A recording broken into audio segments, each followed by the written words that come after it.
Мен өте жуас, момын отбасында дүниеге келдім. Әке-шешем сабырлы, ұрыс-керіссіз бейбіт өмір сүретін жандар. Үйде 7 ағайындымыз және ата-анамыз бізді тәрбиелі етіп өсірді.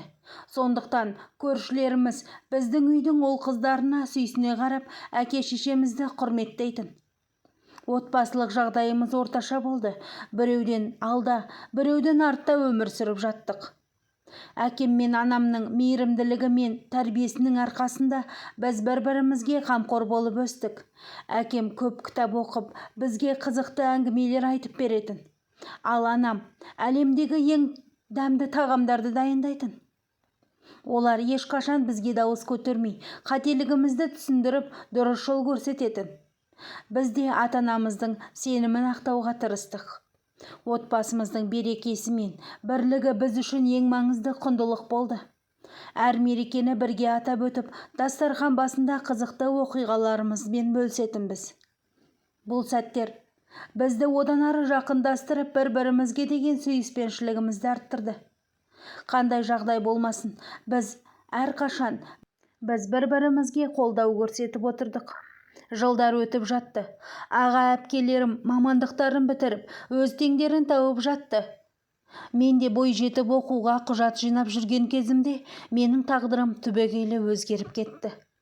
17-ге жаңа толған балауса кезімде мені күштеп бір босағаның табалдырығынан аттатты. Жан ұшырып қашқым келді. Қатты жыладым, үйге қайтқым келетінін қайта-қайта айттым. Бірақ ешкім менің жан даусымды елер емес. Келін түсірудің дәстүрі осындай ма еді? Туыс жеңгем мені өз ағайындарына алып қашқан екен. Кешке қарай ол менің қолымнан ұстап, көзіме тіке қарап тұрып, әкең қалсын, қайтып келуші болмасын, ақ босағасын сыйласын деп айтты деді. Жүрегім шым ете қалды. Әкемнің маған деген мейірімі таусылған ба? Неге ол бір ауыз қызыма тимеңдер деп айтпайды? Қатты сендім. Жылап-жылап іштен тындым, ал шындық мүлде басқа болып шықты. Көп уақыт өткен соң білдім. Әкем жеңгеме қалғысы келмесе үйге келсін деген екен. Бірақ жеңгем барып, қызың өзі қалғысы келді, сүйген адам екен деп өтірік айтыпты. Мен ол сөзді естігенде бір дүнием төңкеріліп түскендей болды. Сенім, үміт, күл-талқан болды. Егер сол кезде шындықты білсем, бәрі басқаша болар ма еді? Әкемнің жүрегіне жетпеген жан даусым, өзім шешпеген тағдырым, бәрі мені өксітіп жіберді. Содан бері қанша жыл өтсе де, сол бір күн жанымды жаралап өтеді. Бұл өмір мені әлі талай сынайтынын білсем де, жүректің бір түпкірінде өшпейтін өксік қалды. Барған жеріме бой үйретіп те үлгермедім. Енем сол ауылдың көкбет атанған адуындысы екен. Келін босағадан аттай сала, беттен алып жүндей түтетін әдеті бар көрінеді. Ал күйеуім жарықтықтың өз ойы жоқ. Әйелін қорғамақ түгілі өзінің қайда жүргенін білмейтін жансыз біреу болып шықты.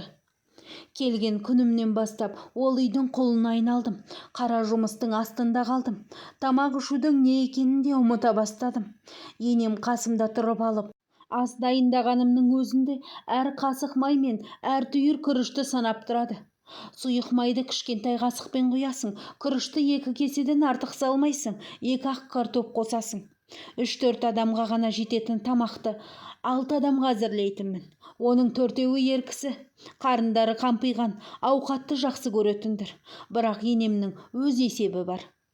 Тамақты шағындап жаса, итке төгілмесін. Тоймаған адамдар асқазанын қара сумен толтырады. Қара суды ішіп жүріп талай түндер бойы ішім бүріп, аштықтан көз ілмеген кездерім болды. Шай үстінде тамақ жегім келсе де, қасымдағы кеселер қаз-қатар тізіліп тұрды. Мен үшін ол дастарханның дәмі жоқ еді. Бірде қазан түбінен бір-ақ кесе тамақ алдым. Ойым артынан жеп алайын дегенім. Бірақ енем соны көріп қойып, өрт сөндіргендей өре түрегелді.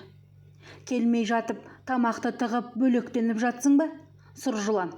Ішкенің бойыңа жұқпағыр, аштан өлгір, тамақты тығып жатыр.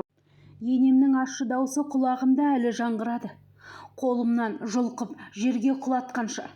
Есімді жинағанымда бөлмемде жаттым. Күйеуім қасымда екен. Оған қарап, мен кетемін, бұл үйден аштықта өмір сүріп жатырмын. Күні бойы тамақ ішпеймін. Мен құл емеспін деп жылап жібердім. Күйеуім мені құшақтап жалынып, кетпеші өтінемін деді. Енемнің қаталдығынан, қатты шаршағанымның салдарынан келін болғаныма 2 айда болмаған еді. Күйеуім маған анасынан тығылып өз аяғымен дүкенге барып, жейтін нәрселер әкеліп беріп жүрді. Солай оның менен 2 жасқа үлкендігіне қарамастан, біз екеуміз махаббатымызды аштық. Ол өте момын, қорқақ еді. Бірақ маған деген сезімдері күшті болды. Бірнеше уақыт өткен соң мен жүкті болдым. Тұңғышымды көтергенде қатты токсикозға тап болдым. Тұра алмай, суды да іше алмай қалдым. Енемнің үнемшілдігі мені қатты күйзелтті. Ол мені ешқашан ауруханаға жатқызбады. Тек есімнен танып қалғанымда ғана күйеуім жедел жәрдем шақыратын. Байың сені ойлап өліп барады. Әлден қатынның айтқанынан шықпайтын ез болған деп үнемі есіме салып отырады. Осындай жағдайлардан кейін менің жүрегімде қайшылықтар көбейіп, ауыр ойлар мен сезімдер шоғырланды. Бірақ мен өзіме сеніп, күш жинап, шыдауға тырыстым. Жүктіліктің 7-ші айында қан кетіп шала босандым. Өте әлсіз болдық, мен де балада. Себебі дұрыс тамақтанбаған едік. Үйде ет пен құс жылына 2-3 рет қана болады. Оны да қонақ келсе ғана. Ал қалған уақытта тек рошки мен әппақ күріш. Бұл 2 тағамнан артық тамақ пісірілмейді. Үйге шыққан соң күйеуім сыртқа жұмысқа кететін болды. Оны жібергім келмеді. Өйткені ол кетсе, мені аш қаламын деп қорықтым. Бірақ амалсыз шыдап жүріп, ол кетіп бара жатып қолыма ақшасын беріп кетті. Балам өте жылауық болды. Күні-түні мазасыз, тойып омырау сүтін ішпейді, енеме бәрібір. Бір күні анам келіп қуандым. Бір қойын сойып әкеліп сорпалап, шілде теріңді шығар деді. Бірақ енем ол қойдың етін сарайға салып, құлыптап қойды да кілтін тығып қойды. Осылайша менің ауыр жағдайым, баламның мұңы күшейіп, тағдыр маған тағы бір сынақ жібергендей. Мама, қойдың етінен сорпа жасайық деген едім. Не өлдің ба сорпадан? Шешем әкелді деп құтырып тұрсың ба? Тіпті бір жылқы әкелгендей сөйлеуін қарашы сұмырай. Біреу келгенде асамыз, ол етті деп түгімді қоймай ұрысты. Енеме сөйлейін десем, жастығымнан ба, әлде қорыққандықтан ба, бетіне келіп ештеңке де айта алмадым. Осындай енемнің тозағына шыдап жүргенімде ұлыма 5 ай болды. Іші кетіп қатты ауырды. Сонда енем ауруханаға жібермеді. Іші кеткен баланың бұтына да кигізбей далада ұстап отырды. Үйге кіргізбе, палас кілемді бүлдіресіңдер. Сабын суды тауысады деп бұтына да кигізбеді. Жаз айы ғой, балам қайта-қайта іші өтіп, әбден мазасы кетті. Одан температура берді. Соның өзінде енем қайдағы құйрық маймен сылап, өзі дәрігер болды. Қатты температура көтерілген ұлымды ыстық бесікке тастап, өзі тербетіп, мені далаға жұмысқа қуды. Не отыр сен қатындікі? Тірлігіңді істе, балаңның ауырғанын жаңа көрдің бе деп қуды. 2 сағат өтті. Ұлым мүлдем жыламайды. Жарты сағат сайын омырау сұрап жылайтын балам еді. Енем бесік бетін тұмшалап жауып тастаған ғой. Өзі қасында теледидар қосып көріп жатыр. Ойладым ғой, температурасы түсіп ұйықтап жатыр екен деп. Сөйтсем сәбиім періште болып әлдеқашан көкке ұшып кеткен екен.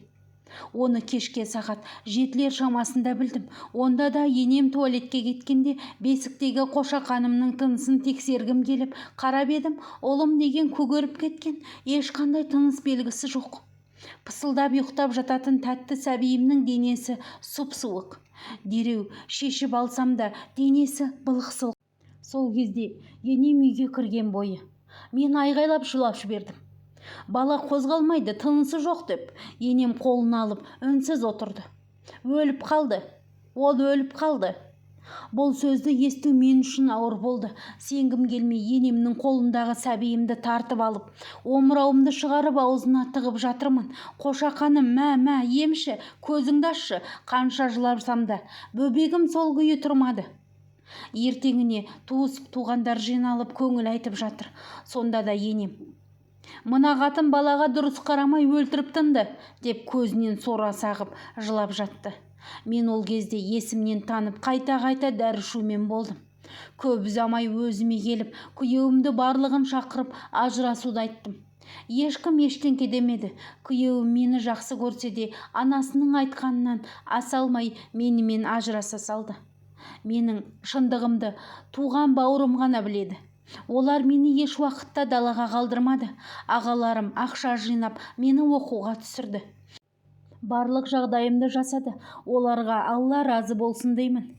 Өзімді тек мықты санап жүрсем де, ішімде сол бір кішкентай сәбиіме сағынышым әлі басылмады. Одан кейін қанша жыл өтті. Күйеуім екінші рет үйленсе де, ізімнен біраз уақыт қалмай жүрді. Мен оған мүлдем мүмкіндік бермедім.